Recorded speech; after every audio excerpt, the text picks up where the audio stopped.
Okay? Okay. Check yung mga recordings natin. Okay na? Alright. Alright, so before we begin, we make sure to take a short prayer. Baka di kayo nakikita sa camera.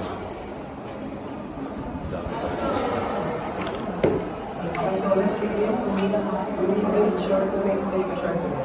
So, please bow your head. Maraming salamat po Ama sa araw po na ito. Maraming salamat po dahil binigyan ka kami sa panibagong araw. Bigyan ka po ng kalakasan at tanin upang masagawa ko yung isang ayos. Ang ito ay gumaya ko sa iyo. Ito lang po ang isang kailangan. Amen.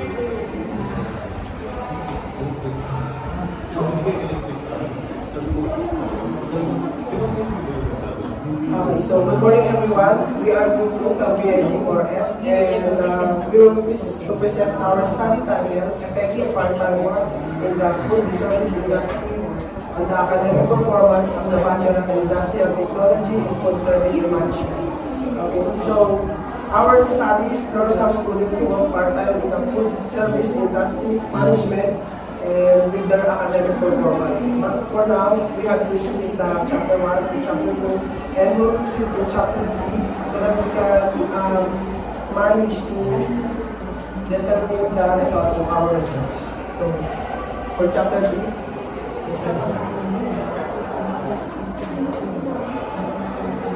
good day everyone, my name is Vanessa Carlos and I will be presenting the chapter 3. So in this chapter, we're gonna talk about, or we're gonna outline the research methods employed in the study, including the research design, sources of data, instrumental or for data collection, and procedures for data analysis. A quantitative correlation research design was used to determine the relationship between part-time work in the fast food industry and the academic performance of Bachelor of Industrial Technology, major in Food and Service Management. Management students at Marikina Polytechnic College for the school year 2024 to 2025. The design helped identify trends and patterns and how employment affects students' grades, time management, and academic focus. So in this table 1, it's gonna show you the table wherein the participants was actually stated, which is the BIT students major in Food and Service Management for this school year. So we decided that we're gonna conduct the study within 90 participants or 90 respondents.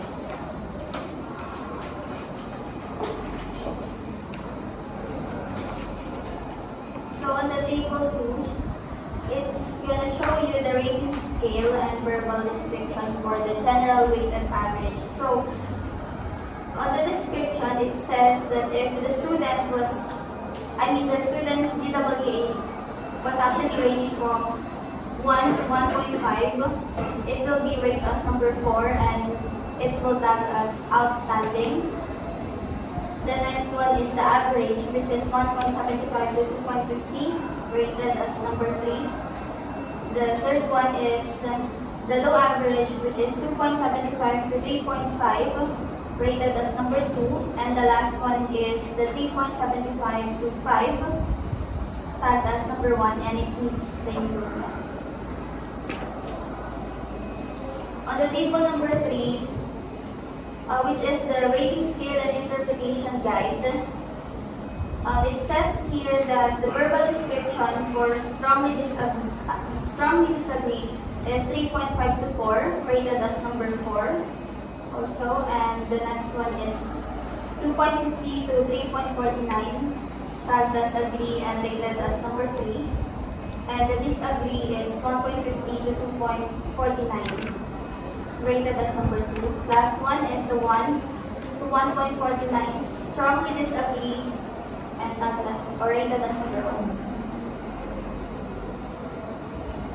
So the respondents students were purposefully selected, consisting of 90 students currently employed part-time in fast food sector while pursuing their BIT FSM degree. So data were collected through a validated Likert skills survey questionnaire divided into two parts.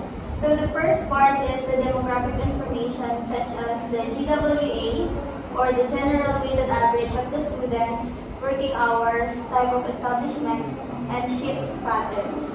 So the second part is actually going to talk about the effects of part-time work on their academic performance, usually focusing on grades, concentration, productivity, and time management.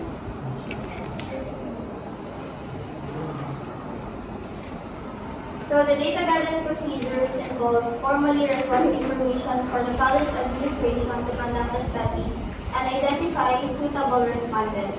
So the data collected will be statistically analyzed to determine if a significant relationship exists between part-time work and the academic outcomes on the students. Through a systematic and reliable research process, this chapter ensures that the study's primary problem, examining the impact of part-time employment on student academic performance, is addressed effectively. So the next presenter, we're going to talk about the chapter 4, and they're also going to talk about or discuss the data that was collected.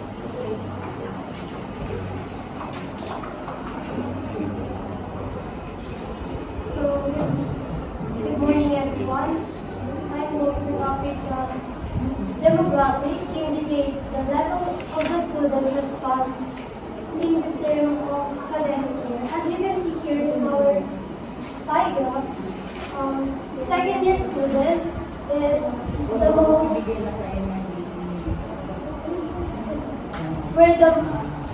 most response to our topic or to our survey, which is the second year is the largest population students. Next one, we have the details of working hour per week per students or working part-time. So the larger population here, or the students' response that their working schedule is from 1 hour to 10 hours per week. And then the least or the lowest stated that they had more than 40 hours. Next one, the table 6. Table 6 categorizes the type of work service facility where the students are employed. So as you can see here in our graph, fast food is the most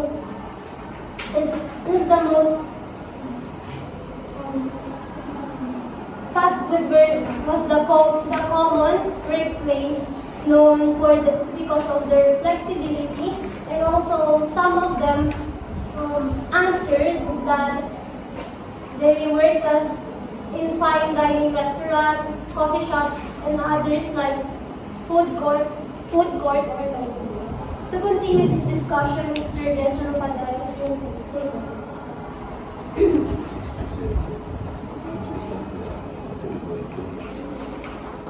Okay, so for table 7 indicates how long the respondent have been working part-time.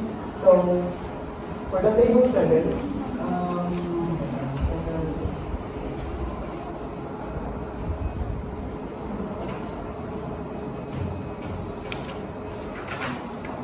so most students have worked for 3 months, indicating that they are still adjusting in work-life balance. Other employees, moreover, years likely have better coping skills and discipline developed through experience.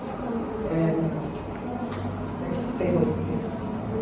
Okay, for the table 8, frequency of conflicting schedule between work and school. So on this table, third 35 students, of them and 33 sometimes experience schedule completes 122 had done. And this shows us most working students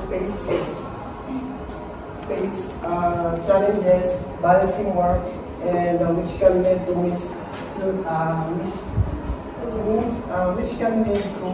miss classes or late submission of their activities.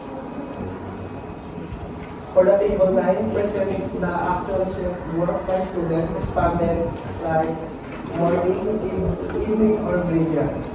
So most students work evening shifts 6 p.m. to 12 a.m., allowing them work for after school, afternoon, and morning shifts are also common, while the graveyard shifts 12 a.m. to 6 a.m. is the least preferred due to its impact to sleep and studies.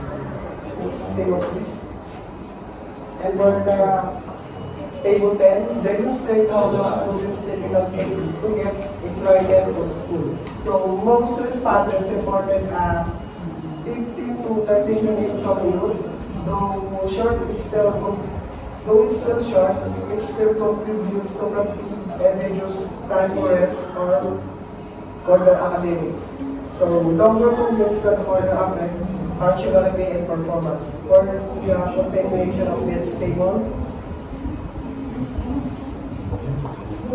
I'm gonna call the next presenter.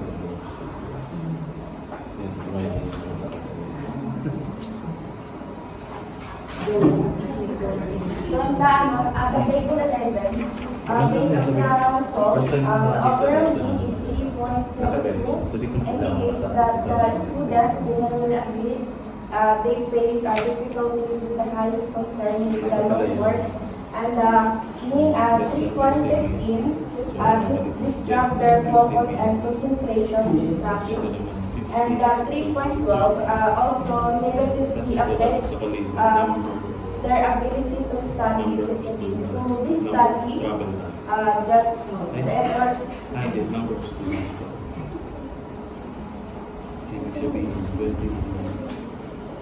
The mean is 3.12 also negatively affect their ability to study effectively.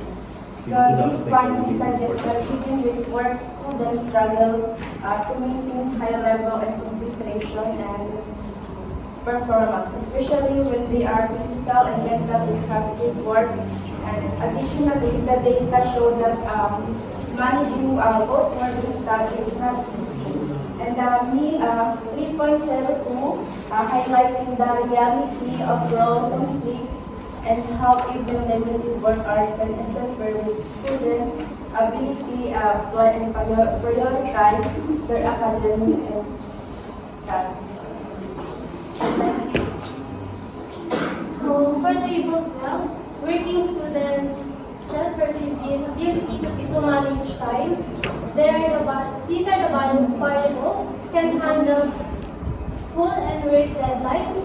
The generated need is 2.96, which the verbal interpretation is agree, can balance work and school schedule. The mean is 2.92 and the verbal interpretation is agree, has time management skills. The mean score is 3.01, which the verbal interpretation still agree, finds it difficult to balance work and schedule. Mean score is still 2.91, and the verbal interpretation is still agree, struggle to allocate time for both. The mean score is 2.92, still the verbal interpretation is agree. Overall, the mean score is 2.94. As you can see here in the graph, in our graph, it still shows an agree in all those questions. But as you can see here, some of the questions are contradicting with each other. But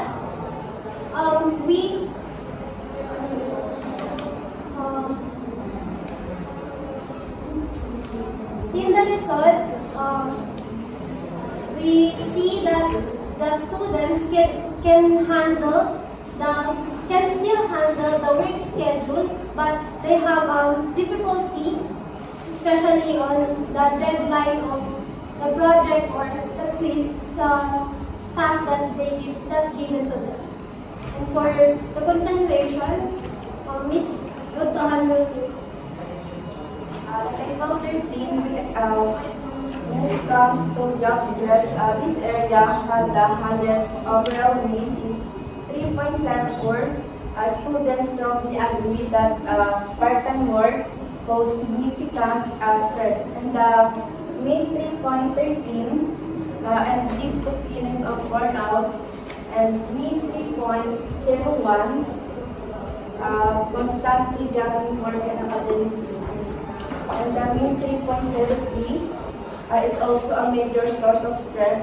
So this findings show that stress is widespread issue among workers, and if left unaddressed, could have negatively affect on their learnings. So in mental health, therefore it's not important for school to provide counseling, stress management, education, and promotion better work-life and balance to support others.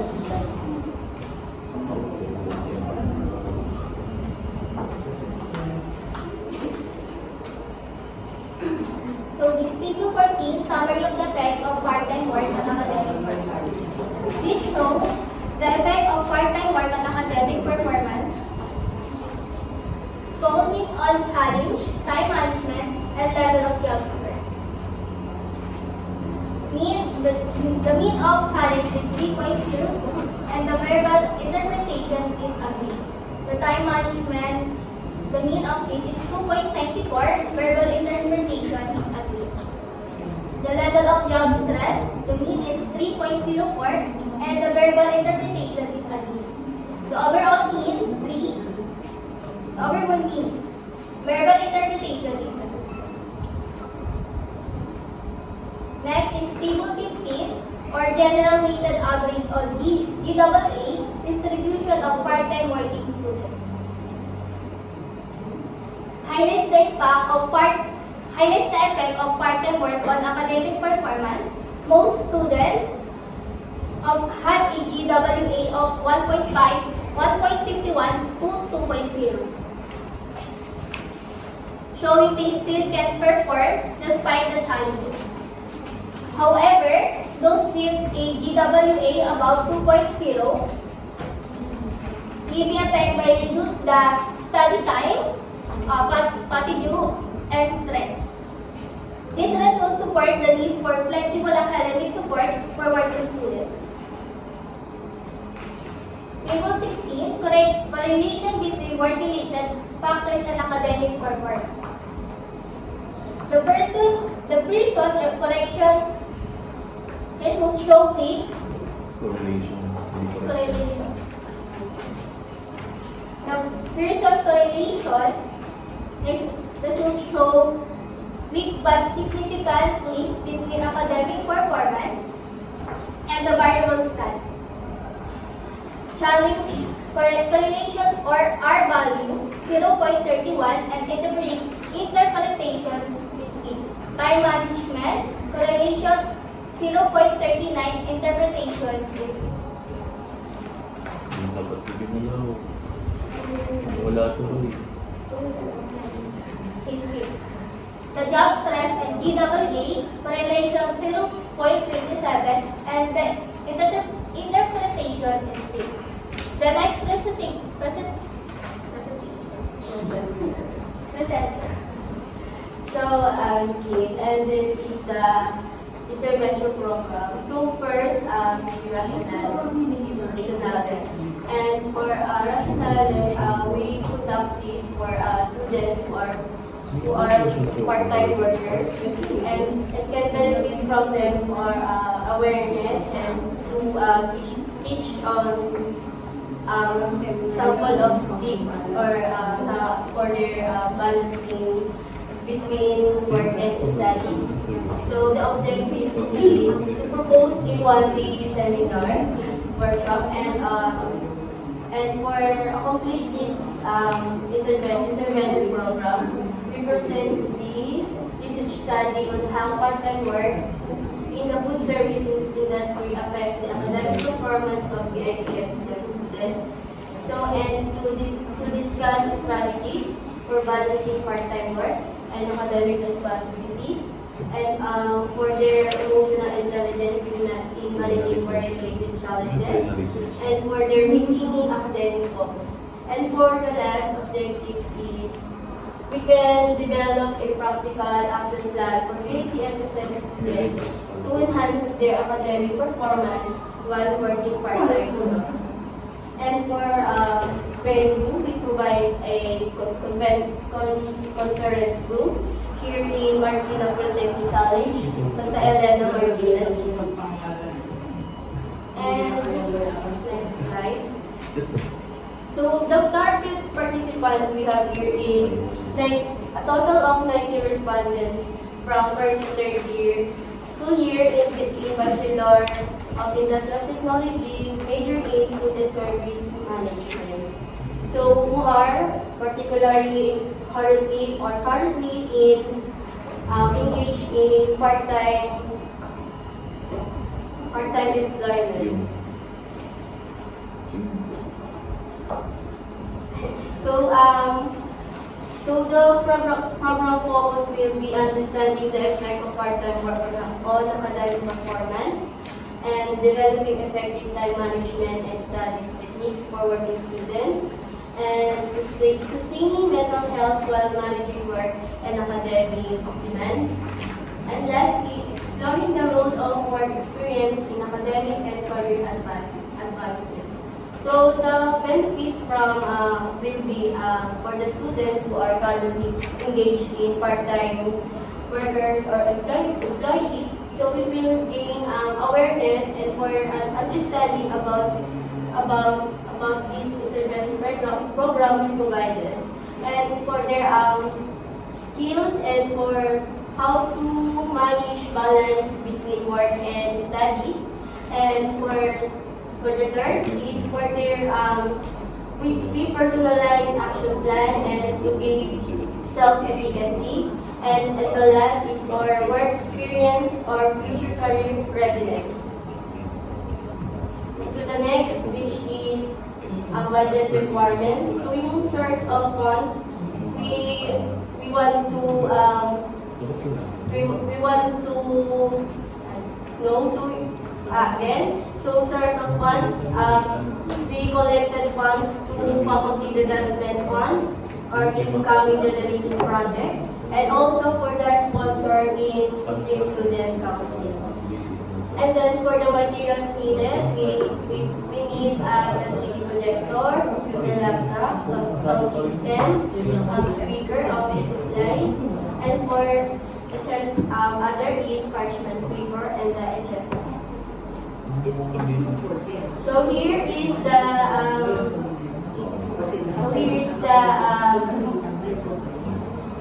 demographics we provided, which is work-life balance, infographics.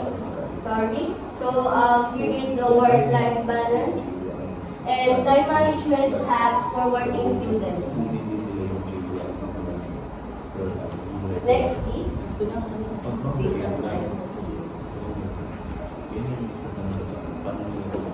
I'm Salen for the conclusion.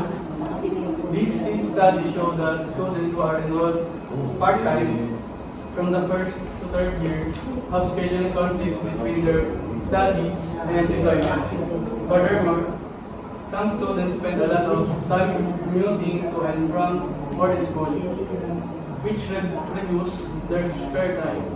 Number 2, the survey results show that numerous working students struggle due to busy schedules, long work days, and work-related distractions from their education. These factors contribute to the stress that working students endure. For number 3, even if they are facing difficulties, some working students manage to achieve high academic standing. Despite this, these are also some whose academic performance suffer suffers and they receive low grades, and which also require attention. For the next presenter, unlike Or number 4, in conclusion, when there are few students believe they are able to manage their time, the results show that balancing schoolwork and part-time job remains a huge challenge. Despite the students' effort, other factors such as irregular work hours and the demand of school make it difficult to them to maximize the use of their time. Number 5, the research demonstrates that part-time employment as a way yet it was positive association with the performance of PIT students studying food and services management. It still remains significant aspect such as no work hours, travel, irregular work timings, and stress at work contribute the negatively towards students concentrate on study. Number 6, the proposed academic intervention seminar program is one of the answers to the current issue of part-time working students of passport establishment. By targeting priority areas such as time management, stress, academic growth, safety, health and wellness, and creative support, the program attempts to equip students with the capabilities to manage work and academic needs. With this intervention, students will be properly enabled to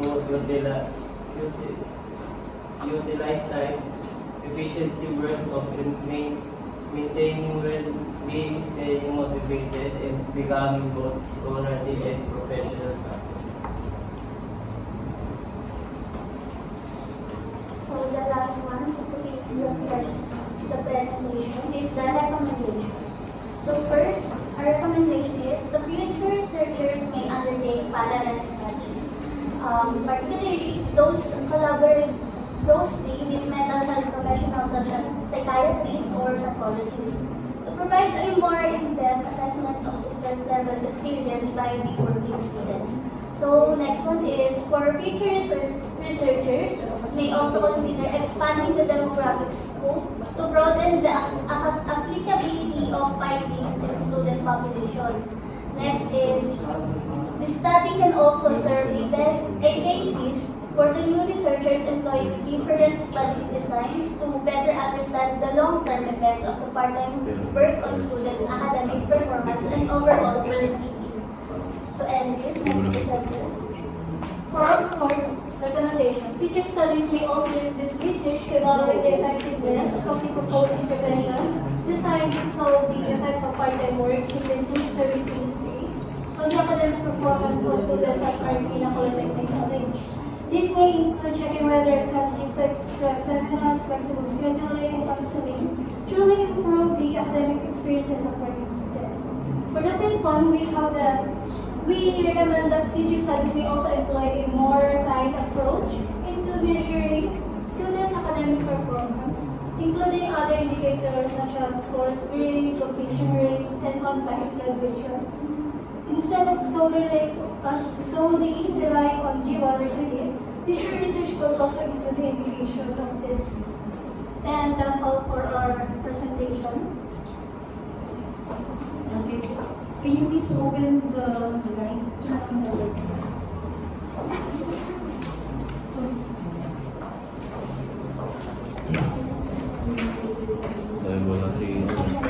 Dahil wala tayong chairman.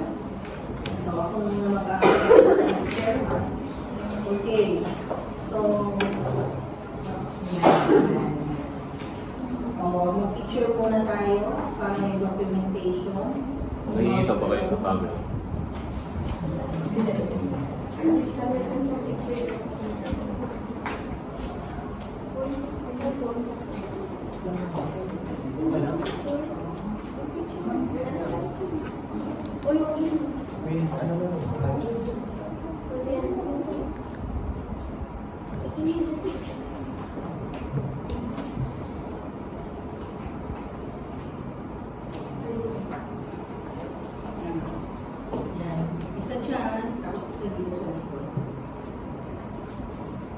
Tada!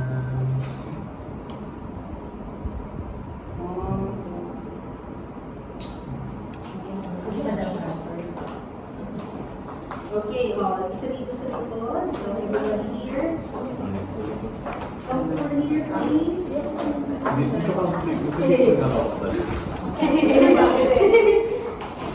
Sige, dito. Isang picture dito, tapos mag-selfie ka rin para kasama. Compress po. Compress. 1, 2, 3, smile. Smile, moments before disaster. 1, 2, 3, smile. Isa pa po. One more. 1, 2, 3, smile. Magano ka rin. Yan, para kasama ka sa Kasama ka. ebidensya. Kita ka na yan. Yes. 1, 2, 3, smile. Pag naman ganyan ang buhok natin, paano maglalaban lang?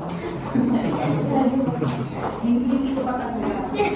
Na nakatapos ka mag-defense na rin yung picture mo. Okay, so are we ready to hear the comments and suggestions of our panelists, our research panel? Okay, so syempre, yung ibang panelists natin, our Chairman Prof. Rivera and our critic Prof. Jason, will be giving their comments and suggestions once you gave them the video of your presentation, what else? Your manuscript, and of course, your evaluation form. Be sure to ask whenever there are suggestions or comments that you cannot understand. You need to clarify it to them. Okay? Ask if ever you need to clarify something, do not hesitate to ask. Okay? So in the meantime, let us hear the comments and suggestions of one of our panelists, Sir Gary. Sir? Okay, thank you, ma'am. So, before I start, I would like to remind everyone that whatever it is whatever comments that I give and the panelists give to you, it is not meant to ridicule your work or to put you down. It is meant to make your study better. Okay? Ayan. So, good points. I noticed that you have used graphs. Commendable siya for me. Since that most of the studies here, actually even in the graduate school, hindi masyadong ginagamit yung mga graphs. So I was surprised actually na nakita ko nakakita ko ng mga graphs. So I don't need to look at yung mga text, hindi ko na siya kailangan basahin para just one look at the graph, makikita ko na kaagad kung ano yung demographics ng ninyo. Though pabalik lang doon sa graph, I just wanted to point bago ko siya makalimutan.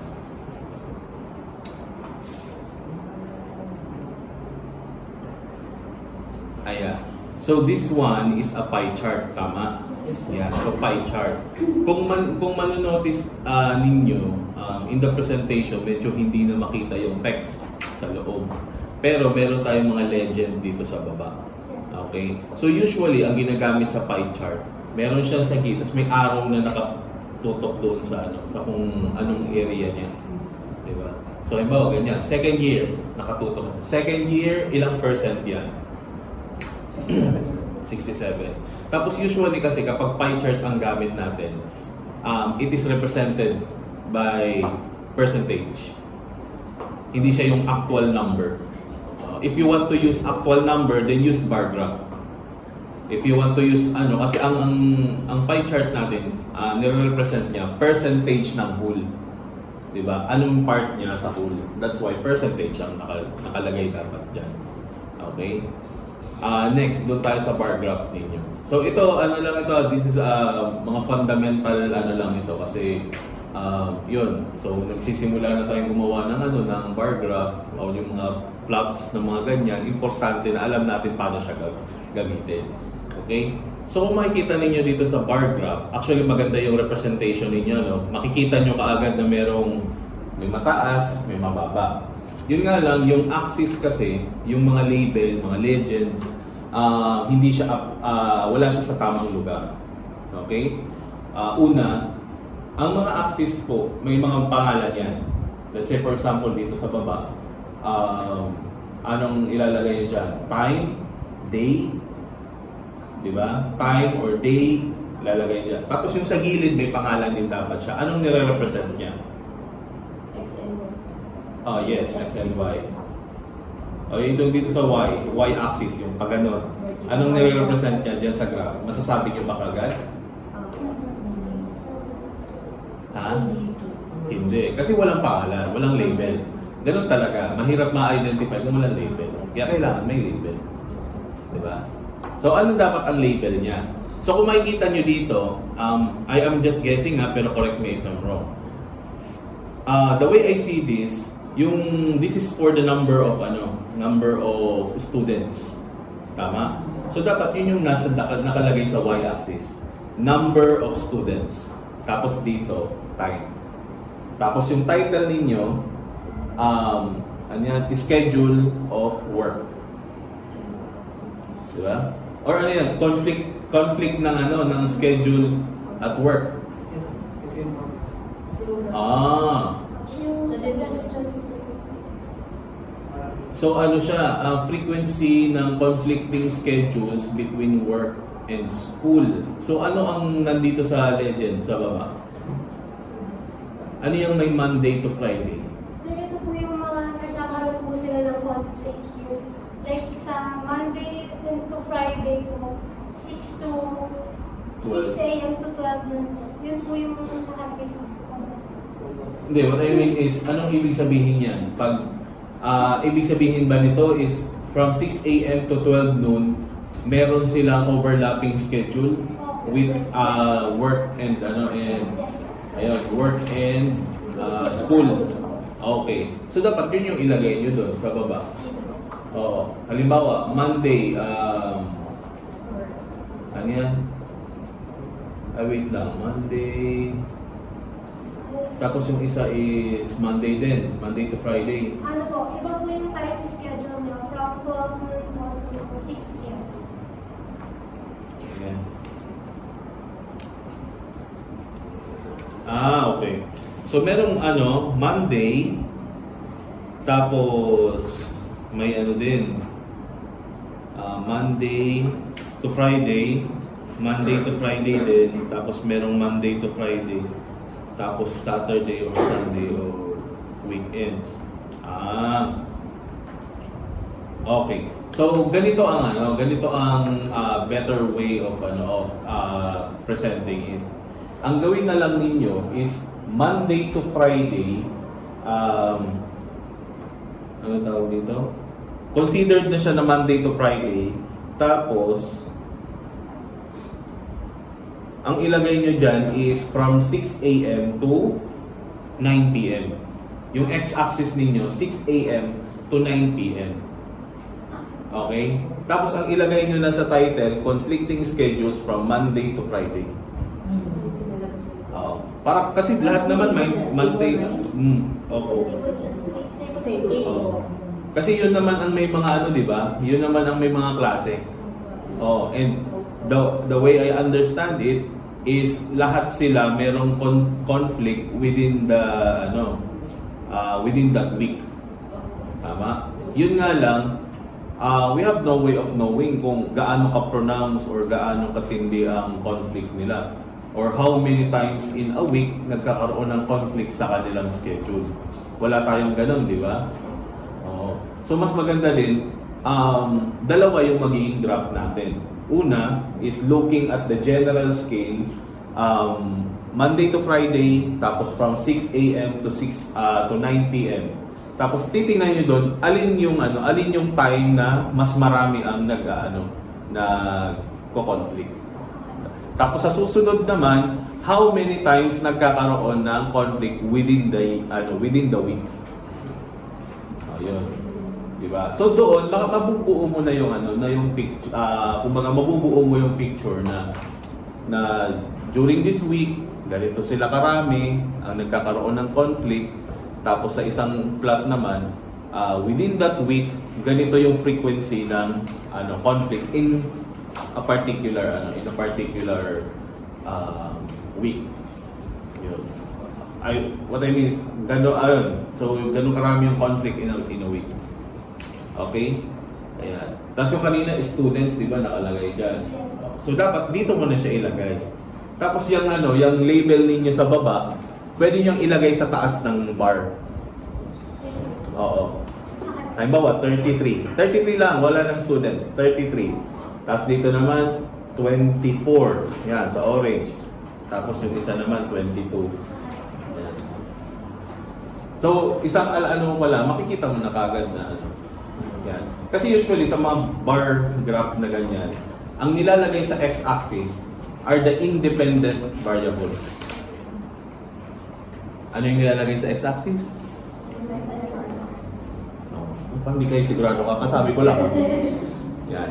So, ang nilalagay kasi sa x-axis, independent variable siya. So, such as time, place, lugar, distance, length, yan, mga ganyan. Mga independent variables yan. Pero yung number of students per time, yan yung mga dependent variables. Yun yung nilalagay sa y-axis. Okay po? Ayan. So yun naman yung comments ko sa doon sa graph. Okay, so this demonstrate how long students typically take to get from employment to school. Okay. So based on the plot sa table 10, di ba? Ibig sabihin nito, marami dito ang 15 to 30 minutes na po mhm. travel time po nila. Yeah, so pinakamarami ang 15 to 30 minutes. Tapos pinaka-konti is yung more than an hour. Natanong nyo ba saan galing yung saan yung mga work nila? Normally around this area, Marikina lang din po. Marikina lang din, pero inaabot sila ng isang oras. Parang galing pa yan ng Pinugay, ah. Depende din po sa isang lugar yung branch. Kaya nga. Pero have you included in your kung saan sila nag-work? Yung class Or hindi po, na? sir, halos doon po sila sa catering po. So, minsan sa catering po kasi sa catering po kasi sa ibang place po sila nagkakaroon po. Iba-ibang location po per event. Oh, so ibig sabihin, varying siya. Oh, so dapat din nyo siya ilagay dito. Paano kung naano pala siya sa malapit? Isang beses lang siya napunta sa malayo. Kinonsider niya na kaagad na malayo lagi ang niya. Diba? So pwede naman ilagay nyo dyan, lagay nyo lang dito na those na mga itong graph na ito ay para lang sa mga fixed ang workplace. Yung hindi masyadong nagbabago-bago. Pero yung mga nasa kasi mako-consider mo yun as outliers eh.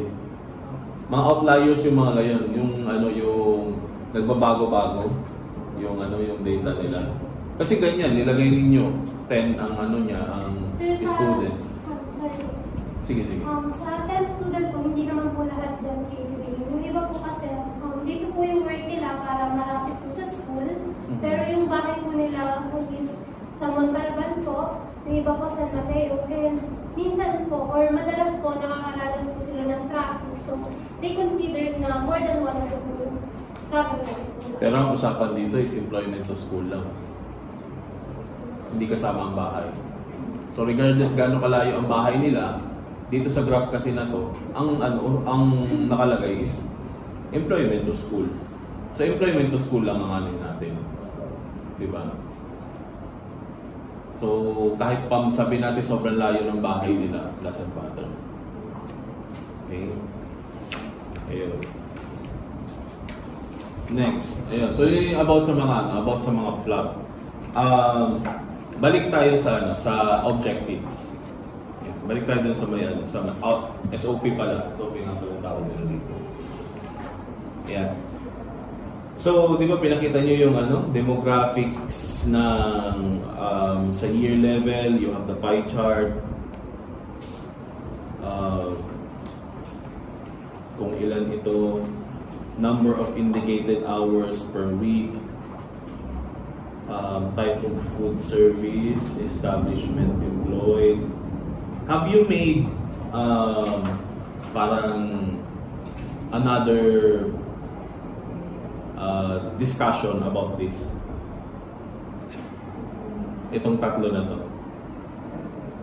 Yung sa year level, number of indicated hours per week, tapos yung type of food service in establishment na employee. Have you made another discussion about it or you just describe what it is? Sa kanila po sa mga Oo, doon pa lang. Yes po, ano po, actually sir, ano po siya, naka-blank po siya. Then, sila na lang po yung nag-indicate po kung ano po yung type ng break po nila. Tapos kung saan yung Hindi. What I mean is discussion regarding that. Kasi di ba sinabi ninyo, yung year level is mas marami ang second year. Yes. Konti ang first year at ang third year. Ngayon, sa indicated hours work per week, mas mataas yung 15 minutes per tama ba? 15 Indicated hours per week. Saan part yun? Ito, employment duration.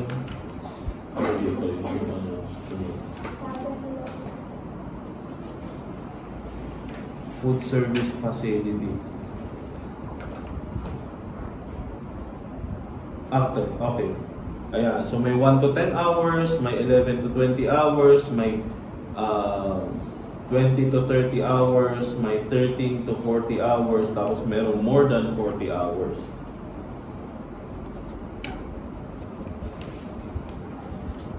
Tapos meron pang type of food service establishment employed.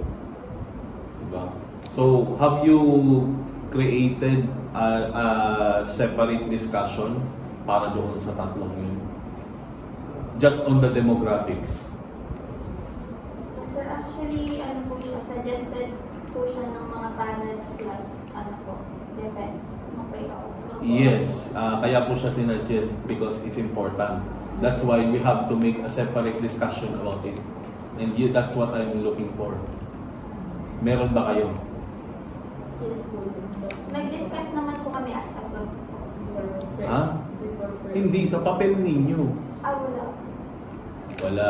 So I suggest ilagay ninyo. Okay? So tingnan ninyo, alin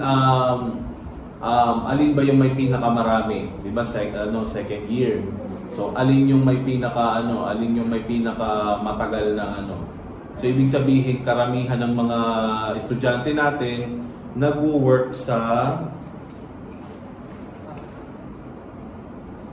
others. Sa fast food. Majority Yeah. sa So actually dito, parang siya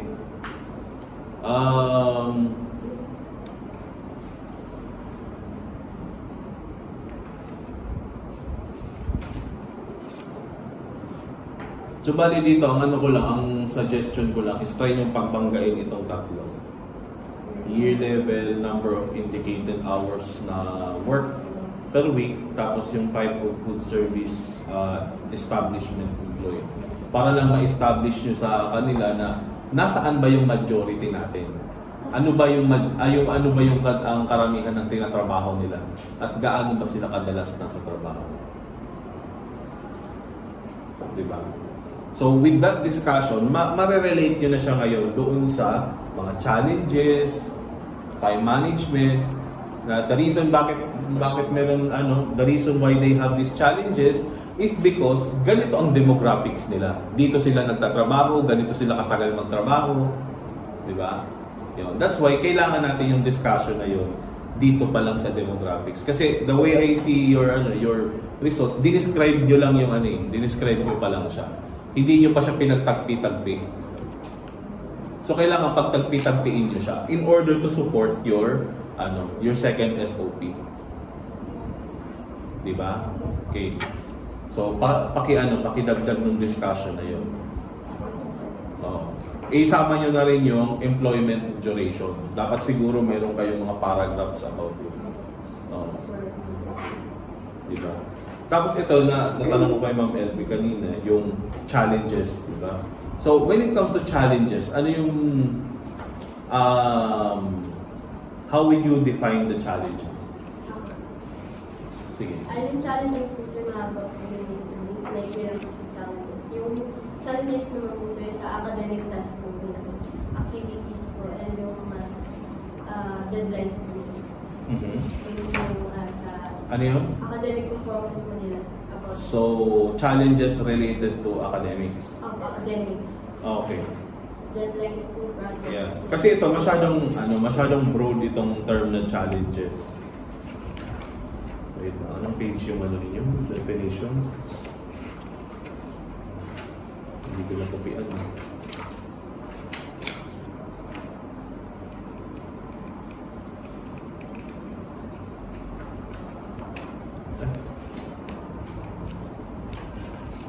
Anyway, ayan. So, paki-ano na lang ha, 34 set. 34. Okay.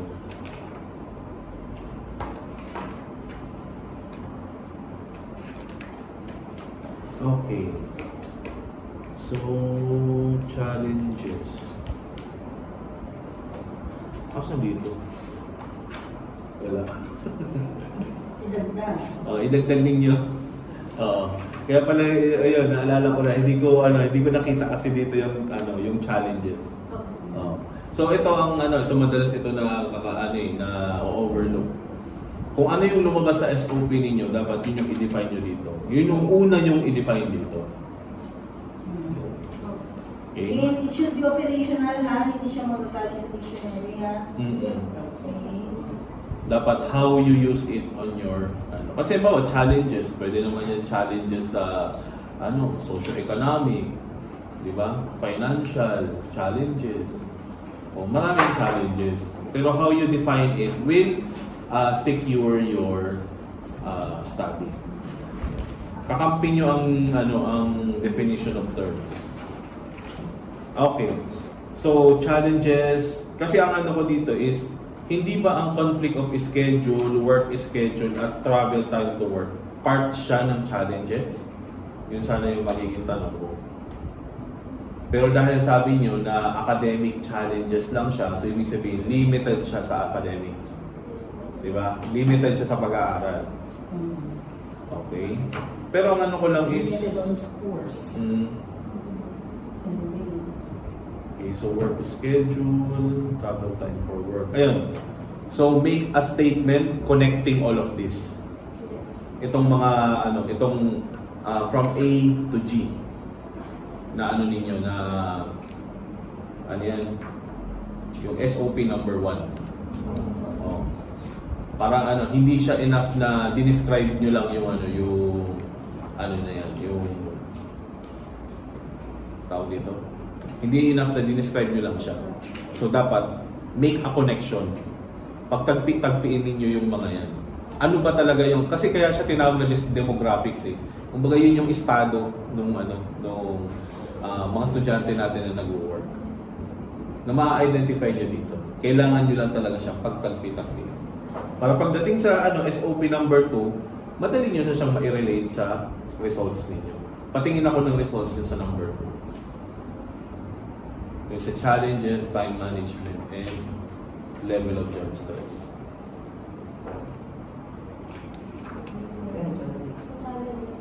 Yeah. O dito naka-academic challenges na siya. Pero sa SOP nyo at challenges pala. So long shifts. Yan. Saan galing itong mga variables na to? Variables. Yung mga sections na yan. Like long shifts, affecting focus, work schedule, energy depletion, difficulty balancing. Saan galing yung mga yan? Ha? Saan galing ang nilalaman ng survey questionnaire ninyo?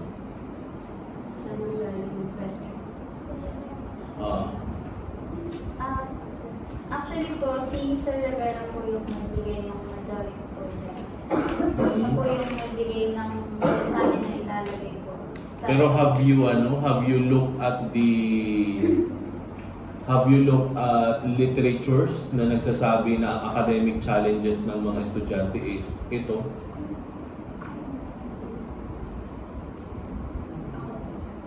So, we have parallel studies po sa library and nakita ko po yung, yung mga survey questionnaires po nila. And yung iba po is may pagkapareho po and nag-provide po kami or nag-list down po kami ng possible questions po na pwede namin i-take or i-replace po. And then po yun, kinuha po namin po yun. Yun. So this is kumbaga nakuha niyo siya as reference. Yes. Ayan. Sir, nasabi ko nga po kanina, sinabi po niya, yung iba po dyan is galing po sa parallel study. And yung iba po, yun nga po galing po sa Rivera. So, ang ginawa po namin is pinag-combine po namin. And then, pinili lang po namin yung tingin namin na mas makakaalam po sa study. Like, yung importante po. Okay. Stated ba siya dito? Hindi. Hindi. Pero pwede po namin ilagay. Ano dito? Yes, po.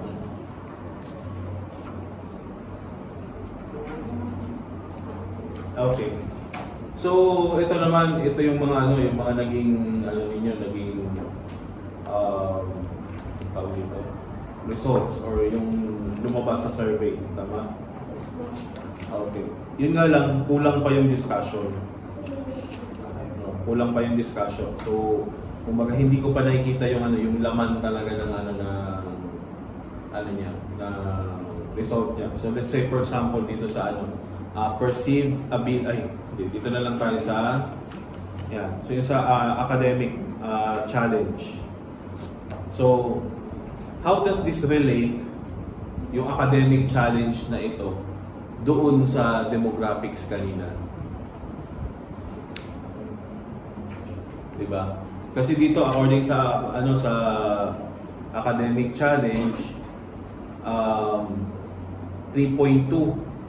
So, ibig sabihin, they agree na meron silang experience na challenges pagdating sa kumbaga academic challenges in terms of work. Now, how are you going to reason it out? Diba? How are you going to connect it doon sa demographics ninyo? Paano nyo ngayon ma-justify na ito valid nga siya based on what you got sa demographics? Nag-guess niyo? Yung mga tipong na most of majority of our of the students were found to be working 20 to more than 20 hours per week. Yeah. So this shows na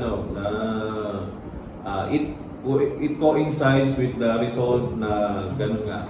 Meron talaga silang na experience na challenges. Di ba? Because ito yung demographics nila. Ito yung na-experience nila.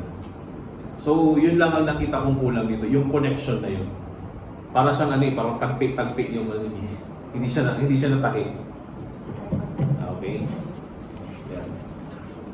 So siguro yun yung hahanapin ko sa susunod.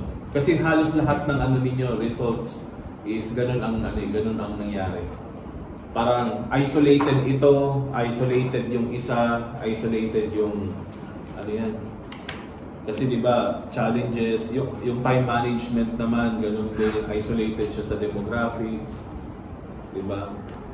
Level of job stress, isolated din siya, wala siyang discussion na based on the demographics na nakuha ninyo, based on the result on the SOP1, bakit kaya nasabi nila na ganun yung stress level nila? Di ba? May sense ba? Nagko-connect ba yung nila, yung SOP1 result at yung itong result na to? Di ba? Yan. Kasi pag halimbawa ganyan, kinuha nyo yung Pearson correlation, maano yun din dito, ma-relate din dito. Ang lumabas dito, di ba, may weak na correlation. So, ano ibig sabihin ng weak correlation? Relationship din. Pero sir, yes po. Relationship ba ang tinitingnan sa correlation? Anong klaseng relationship ang tinitingnan sa correlation?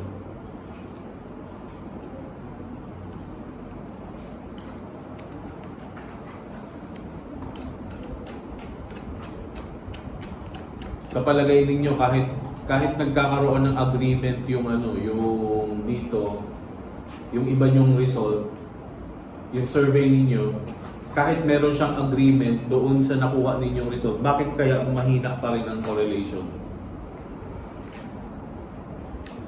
Bakit kaya ganun pa rin ang lumabas? Sir, pansin po namin, sir, na sa time management na po nila, dun po yung nagkakaroon ng, kaya po bumababa po yung correlation po. Kasi, sa napansin po namin, since you want to, 15 to 30 minutes lang po yung travel time po. So, possibly sir, na-handle po talaga nila ng kahit pa paano na maayos po yung academic performances po nila pag po sa work nila. Kasi hindi naman po ganun ka layo yung 15 to 30 minutes na travel time po. Yun po yung isa sa napansin po namin. Kaya weak ang kanyang Yes po. And napansin din po namin, sir, na limited lang, kasi po, 90 students lang po yan. So, possible, sir, na kapag lumaki po yung respondent to the future researcher, na lumawak po yung mga respondents nila. So, magiging, possible po na magiging strong po siya. well, pinagbanggaan nyo sila sa di ba? Sa general weighted average. Sa palagay nyo, hindi yun dahil sa yung general weighted average is there's still something there na kailangan yung malaman? Sir, napansin din po namin nila regarding po dun sa months po ng employment duration po nila. Kasi some of them or most of them po is 3 to 5 months lang po yung duration time nila. So, technically, kaka-start pa lang po nila ng job dun po sa, since ang nakuha po namin is the first sem. So, sakop po siya ng, nung time na tinutukoy po nila na 3 to 5 months po. So ano lang po, sir. So, ang ano po niya is, may mga, or most of the student po, kaya I want to hear the voice at the back. Ano naman ang input nyo dito? Kasama kayo dito, hindi kayo, Kasi, parang napapansin ko itong mga nasa harap ito yung nila I want to hear swap kayo ng location. Yan. Kayo naman ngayon ang sumagot. Ikaw din, doon ka sa likod. Kayo mga nasa likod, kayo ang unahan. Sige. Bakit kaya weak ang correlation? Yun ang tanong.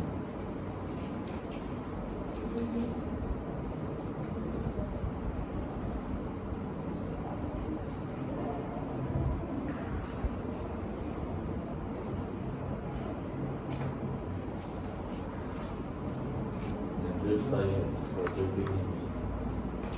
And, So, wow. So what does this tell us?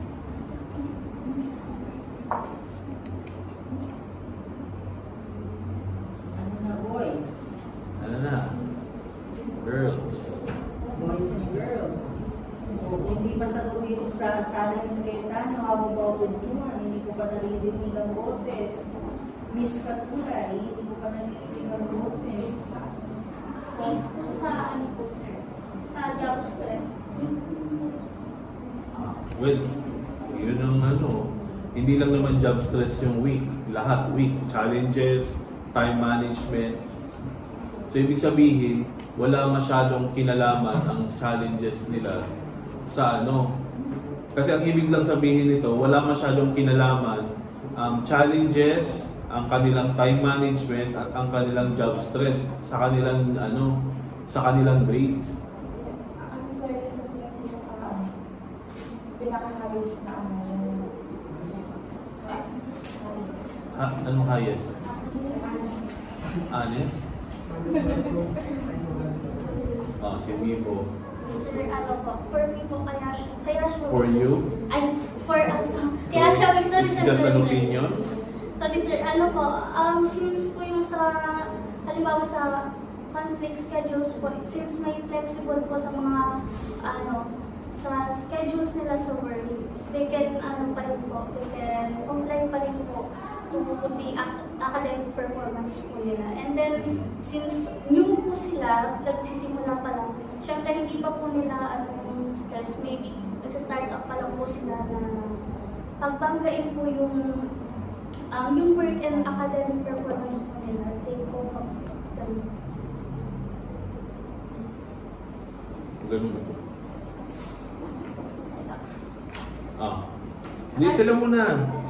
Bali, add ko lang siguro dahil nag-start din ko yung ginawa po namin school year na percent po sir.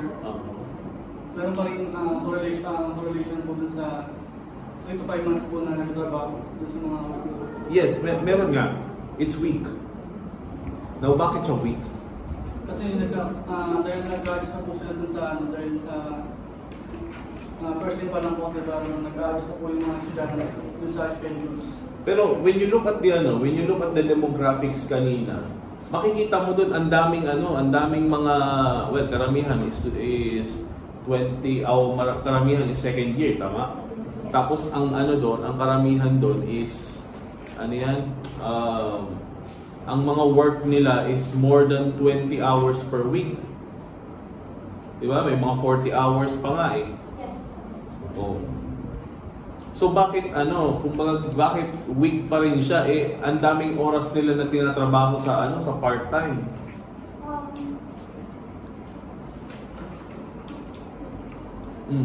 Kasi po, gaya po nung sinabi Sirit na yung iba. Gaya po nung sinabi niya, sir, majority ko is second year. So, ipag-compare po natin.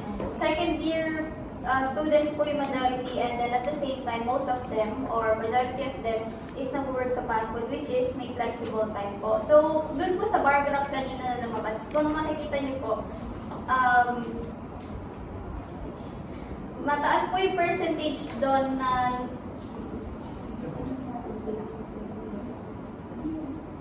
mataas po yung percentage doon, although nag-work sila sa fast food and then may flexible time sila, hindi naman po nagbabaga yung school schedule and then yung work schedule.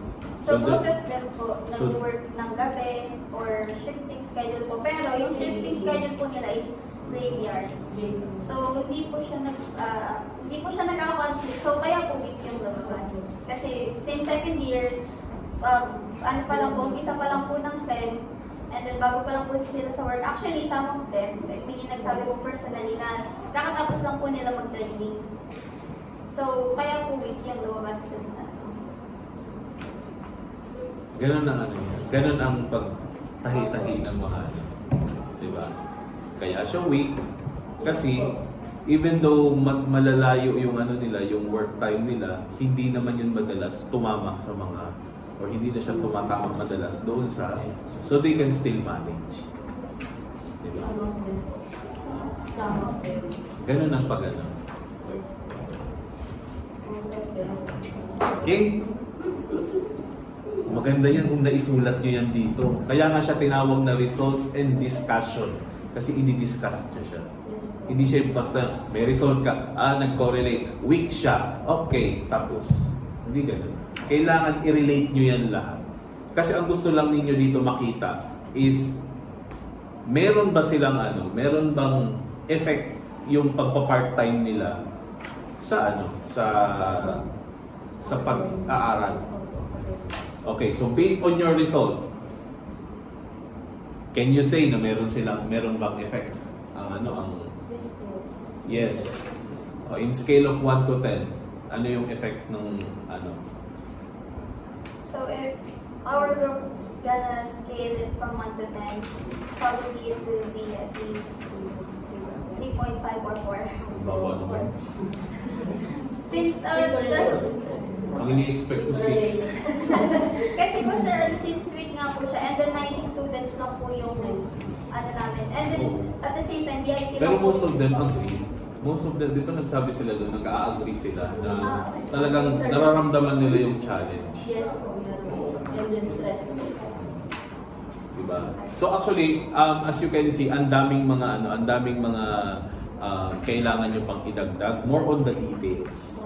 More on the details of ano ba yung nature ng mga second year, ano ba yung most na schedules nila, gaano ba karami ang subjects nila, 'di ba? Yan, para mag-conflict sa work nila, yung mga ganun. Marami kailangan dagdagan niyo pa yung picture what your respondents look like. 'Di ba? At 'yun dapat nakalagay siya sa scope and delimitation. Wala kayong ganun. Diba? Ito yung mga estudyante namin, ito yung mga hindi pala scope and delimitation, iba yung nasa isip ko eh. Doon yung sa respondents ninyo. Yeah. Tapos syempre sa discussions na rin. Pero doon sa scope and delimitation, yun na nabanggit namin nabanggit yun kay ma'am. Kasi di ba nag-ano kayo ng general weighted average? Yes po. At kailangan, at protected yan ng data privacy. Yes po. So how did you get the GWA of your respondents? So that's gumawa po kami kanina na sabi po ni Miss Vanessa na gumawa po kami ng rating scale po.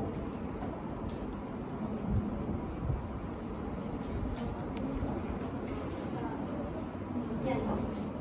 Yan po yung ginamit namin to determine po yung kanilang jiwa. So, for that po, honest answer po yung full trust po kami sa mga naging respond. Actually, Sir Gary is asking for the source. How did you know that the jiwa of this particular student Is credible. credible? Or are these students, ano ba sila? How sure are we that binibigay nila sa inyo is yung mga honest to goodness na mga grades nila? Kasi hindi nyo ito nakuha sa register, di ba, yung mga grades nila? Nakuha nyo ito according to the answer of the respondents. Yes. So, ibig sabihin, we are relying on the honesty of your respondents. So, dapat kasama yan dito, ha? Dapat kasama yan dito sa scope and delimitation nyo. Mas kasama yan sa recommendations yun. Yes po. Sorry, sir, nag-bat din ako. Sige ma'am, okay lang. Feel free ma'am. Feel free. So, dapat kasama sa scope and delimitation nyo that you are relying on the honesty of your respondents as for the GWA. Kasi we cannot, because you cannot get it from the registrar's office due to data privacy. Yes. So, yun. So, dapat kasama yun sa scope and delimitation. Yes. Kung may sasabihin si Vivo, kaso naman ako. And Ganyan yun siya pagkagaan. also, Parang kala mo naman, lagi kita nakatingin sa chat niya. Parang ano. Ganun. Ano? So, serious na jiwa po kasi, some of them, pumunta po, di ba po, sa registrar, pag first time, pwede pong picturean. Nung nag-conduct po kami ng survey, since may ethical procedure po kami na natanong po namin yung iba, some of them po, hawak po kasi nila sa phone. At nakikita naman po namin na same lang din po yung ginagawa nila po.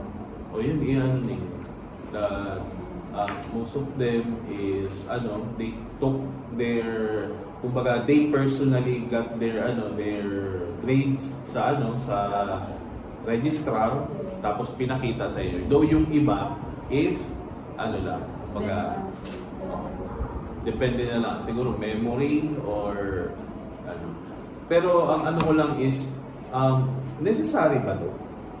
yung table na yun. Don't you think it's discriminatory? Maybe they just included it because they would like to classify. They don't need to discriminate. Oh, kasi parang, di ba, parang, ano yun, parang ano, nag 175 lang sila. Average na pala yun. So, parang ako dati iniiyakan ko yung Ako ba, sila iniiyakan ko lower than 2. Kasi matatanggal ako sa scholarship. Kasi scholarship, di ba, usually 2 and above lang. And above lang. Oh. Sayang ang scholarship. Diba? Parang ano, well, ano sa akin, for me, I'm not sure, I don't speak for the rest of the panel. Pero for me, there is no need to identify yung there is no need to yung interpretation. Kasi halimbawa dito sa school, so ibig sabihin pala pag grenadean ko ng ng 1.5 yung outstanding siya. So dito nga sa school natin wala tayong ganyan na average, considered as average ang ang 175 to 2.5. Ang low average naman is wala tayong ganyan. Di ba? Hindi ko na kayo tatanungin saan nyo nakuha yan. Kasi alam ko wala tayong ganyan. Kasi kumbaga 1.75 is 1.75. We don't say that, average lang yan. Outstanding ka kasi ganito ang grade mo. Kumbaga, we'll leave it be. Kasi iba ang implication eh. Pero sa school ang anak ko may ganyan. May range. Excellent. Kasi minsan may sila eh. Private school kasi. Tapos ang like halimbawa sa Ateneo. Sa Ateneo meron sila di ba A+, A-, may B, B+, D-. Meron silang ganun. Tapos may table kung ano yung equivalent and then may nakalagay excellent, satisfactory, mga ganun average. Pero dito sa atin walang ganun. Okay, so sir. So yung sa akin naman ma'am, yun na yung kumbaga major. Yung ilan naman typo, mga grammar, yung terms na ginagamit, meron ba yung pupils na nilagay dito? Wala naman tayo pupils, mga students ang Students, natin. sandali pag pupils, yun yung mga nasa grade school. At pagka college na, dapat students na. Okay? And of course, I would like to remind you, Okay, so I would like to remind you that since our chairman and critic is not around, okay, as you present your videos to them and your manuscript, you have to include their comments and suggestions to the table of comments and suggestions and action taken. Okay, so whatever the things that they will say to you na hindi namin maririnig, dapat nakalagay dito sa table of comments, suggestion, and action taken that you will submit next week. Okay? So, we will rely on your honesty. Actually, you can ask them if you can record their comments and suggestions. Okay? So, it is better if you can record their comments and suggestions so that you can fully include them in the table of comments and suggestions that you will submit. Okay? Alright. Tapos, what else?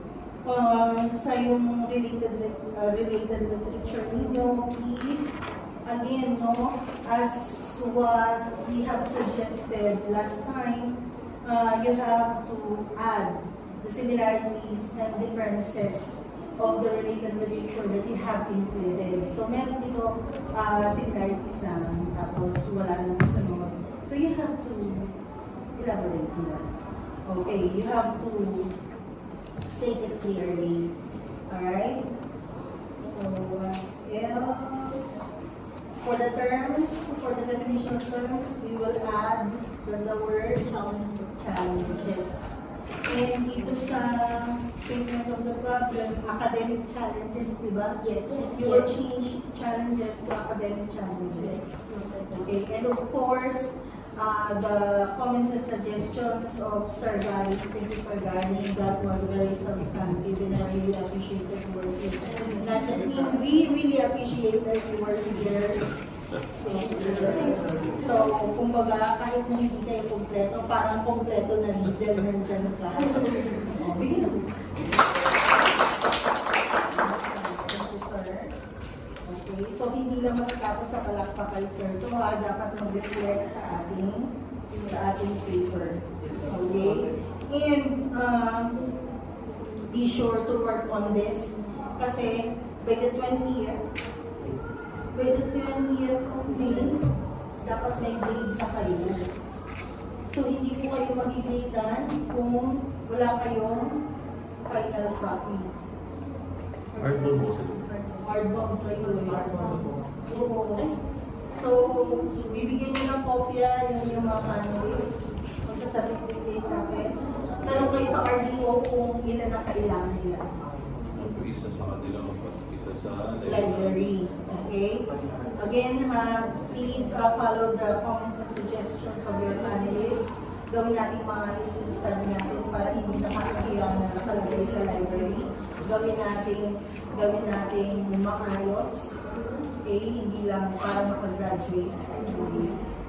To at least produce something good and something substantive that will benefit the other students, okay, following you. Alright?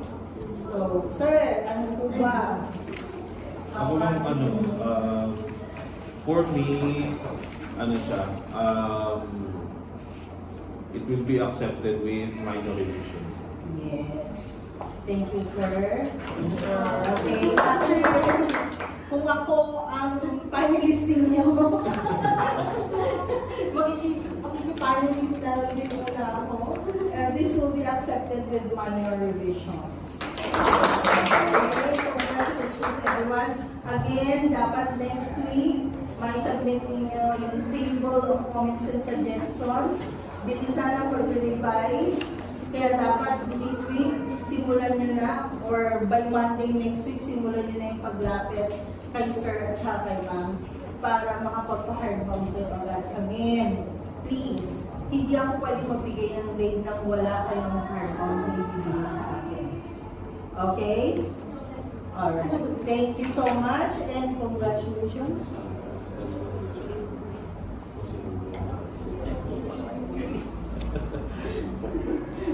Malamang sir, lahat sila. Oo, kasi mahirap individual eh. Okay. So, yun, no? So, ibibigay ko ba agad sa akin naman? Or... Kaya na ba ibigay, sir? O, Kaya naman. Pakuha na namin. Pakuha ko lang sa later. Sige, pakuha mo siya. Ipapakuha na lang kay sir. Pag-isipan mo muna. Kasi 1, 2, 3, 4, 5, sabi At dapat picture mo, sir, para makita mo yung mga pangalan nila. At saka, alam ko na yung mga mukha niya. mga sagate ko mga pala sila, sir. Okay. So, thank you very much. Lalaki yung naka-stop na ba recording? Pwede nang stop? Okay, sige. Okay na tayo sa mga pictures.